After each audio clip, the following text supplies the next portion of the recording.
पर्वरे बेस उत्साहित पश्चिम ओडिशा गांठू सहर सबुठी एबे चलीची नुआखाईर पसरा।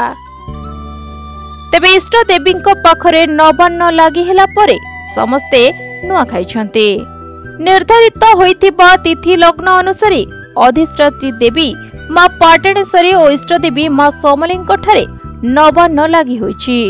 आउ एहा परे समस्ते नुआखाई मनाइछन्ति।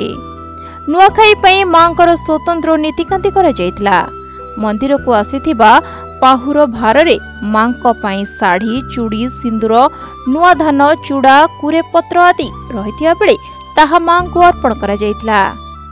लग्न अनुसार सकाळ 9:35 समय रे मां समलेश्वरी को आरती करा जिया परे नवान्न लगा जायतला। जहाकु नै कहिसंती मंदिरर पूजक। जय मां समलेश्वरी। पश्चिम ओडिशा सारा मन के मोर नुआखाई जोहार। आज परंपरा विधि रे मां समलेश्वरी जो लग्न निर्धारित करा जायतला सही लग्न रे नुआकुणा संपूर्ण हो जाइए।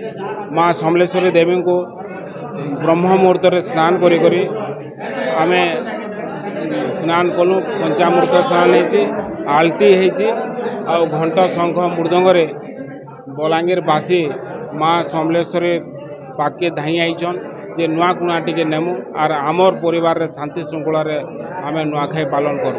तबे एहा परे भक्त मानकु अन्न प्रसाद चूरा कुणा बंटन करा जायतला। एहाकु नै बलांगीर बासी निज निज घरे नुआखाई थिबा देखिबाकु मिलछि।